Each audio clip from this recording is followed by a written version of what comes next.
ನಮಸ್ಕಾರ ವೀಕ್ಷಕರೇ, ಕನಕ ಕರ್ನಾಟಕಕ್ಕೆ ಸ್ವಾಗತ. ನಾನು ಯೋಗೇಶ್ ಈಶ್ವರ್. ವೀಕ್ಷಕರೇ, BS ಯಡಿಯೂರಪ್ಪ ಪಕ್ಷಾತೀತವಾಗಿ ಕರ್ನಾಟಕದ ರಾಜಕೀಯದಲ್ಲಿ ಒಂದಷ್ಟು ಜನನ್ನ ಗೌರವಿಸಬೇಕು ಅಂದ್ರೆ ಅದರಲ್ಲಿ ದೇವೇಗೌಡರು, ಯಡಿಯೂರಪ್ಪನವರು, ಸಿದ್ದರಾಮಯ್ಯ ಅವರು, ಕುಮಾರಸ್ವಾಮಿ ಅವರು ಇದ್ದೇ ಇರ್ತಾರೆ.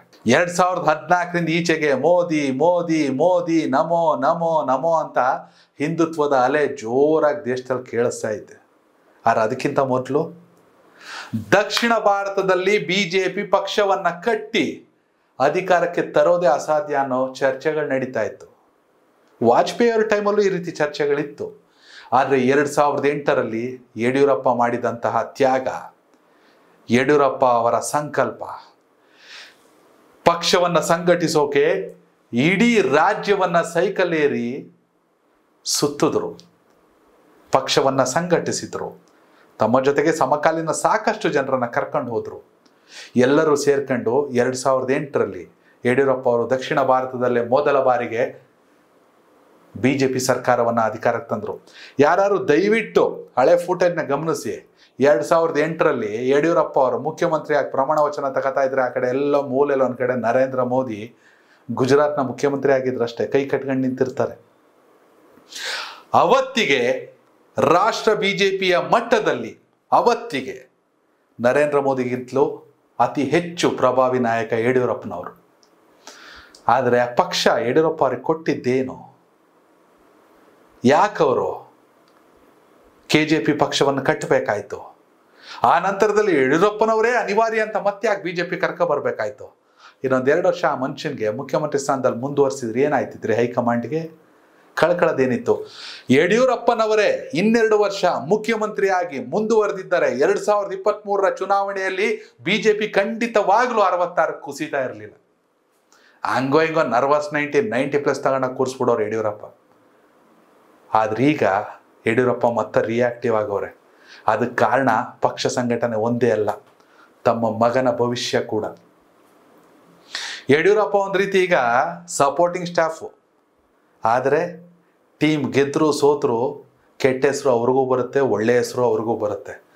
ಎಲ್ಲಕ್ಕಿಂತ ಹೆಚ್ಚಾಗಿ ಮಗನೇ ಕ್ಯಾಪ್ಟನ್ ಆಗಿರುವಾಗ ಸಪೋರ್ಟಿಂಗ್ ಸ್ಟಾಫ್ ಆಗಿ ಆಕ್ಟಿವ್ ಆಗಲೇಬೇಕು. ಈ ಫುಟ್ಬಾಲ್ ಟೀಮಲ್ಲಿ ನೋಡ್ತಿರ್ತಿರಲ್ಲ, ಪ್ಲೇಯರ್ಗಿಂತ ಹೆಚ್ಚಾಗಿ ಡಗ್ಔಟಲ್ಲಿ ಮ್ಯಾನೇಜರ್ಗಳು ಎಗರಾಡ್ತಿರ್ತಾರೆ. ಅದು ಟೀಮ್ ಸ್ಪಿರಿಟ್ ಅಂತ ಅನಿವಾರ್ಯತೆ ಈಗ ಯಡಿಯೂರಪ್ಪ ಅವ್ರಿಗೆ ಬಂದಿದೆ.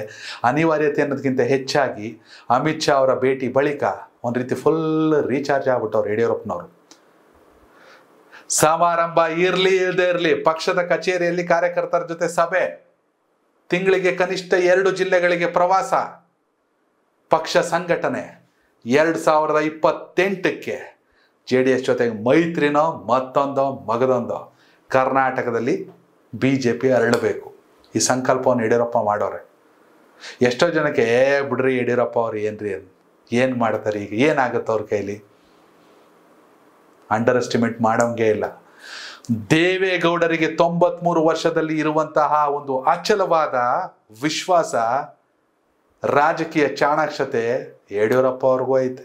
ಅಷ್ಟು ಈಸಿಯಾಗಿ ಸೈಡ್ ಮಾಡೋಕ್ಕಾಗಲ್ಲ ಅವ್ರನ್ನ.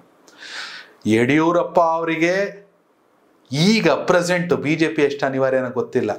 ಆದರೆ ಬಿಜೆಪಿಗೆ ಕರ್ನಾಟಕದಲ್ಲಿ ಕಮಲವನ್ನು ಅರಳಿಸ್ಬೇಕಂದ್ರೆ 2028ಕ್ಕೂ ಯಡಿಯೂರಪ್ಪನವರೇ ಅನಿವಾರ್ಯ.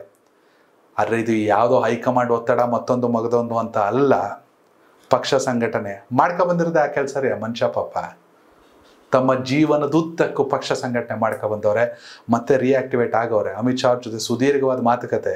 ಅಮಿತ್ ಶಾ ಅವ್ರು ಇವ್ರಿಗೇನು ಸಲಹೆ ಕೊಟ್ಟಿಲ್ಲ, ಇವ್ರ ಸಲಹೆನೇ ಅಮಿತ್ ಶಾ ತಗೊಂಡು ಹೋಗಿರ್ತಾರೆ. ಬೇಕಾದ್ರೆ ಐಸಾ ಕರ್ನಾ ಚಾಹಿಯೇ ಕರ್ನಾಟಕ ಮೇ ಅಂದ್ಬಿಟ್ಟು ಹೋಗಿ ಮೋದಿ ಅವ್ರ ಜೊತೆ ಚರ್ಚೆ ಮಾಡಿರ್ತಾರೆ. ಇಲ್ಲಾಂದ್ರೆ ಕಷ್ಟ. ಯಡಿಯೂರಪ್ಪ ಅವರನ್ನ ನಿರ್ಲಕ್ಷಿಸಿದ್ರೆ ಕರ್ನಾಟಕದಲ್ಲಿ ಕಮಲ ಮುದುಡೋಗ್ಬಿಡುತ್ತೆ. ವೀಕ್ಷಕರೇ, ಯಡಿಯೂರಪ್ಪ ಅವರು ಮನಸ್ಸಿನಿಂದ ರಿಯಾಕ್ಟಿವೇಟ್ ಆಗಿದ್ದಾರೆ. ದೇಹಕ್ಕೆ ವಯಸ್ಸಾಗಿದೆ, ಮನಸ್ಸಿಗಲ್ಲ ಅಂತ. 2028ಕ್ಕೆ ಕರ್ನಾಟಕದಲ್ಲಿ ಯಾವ ಸರ್ಕಾರ ಅಧಿಕಾರಕ್ಕೆ ಬರಬೇಕು? ದಯವಿಟ್ಟು ಕಾಮೆಂಟ್ ಮೂಲಕ ತಿಳಿಸಿ. ಧನ್ಯವಾದಗಳು. ಕನೆಕ್ಟ್ ಕರ್ನಾಟಕ, ಇದು ನಿಮ್ಮ ನೆಟ್ವರ್ಕ್.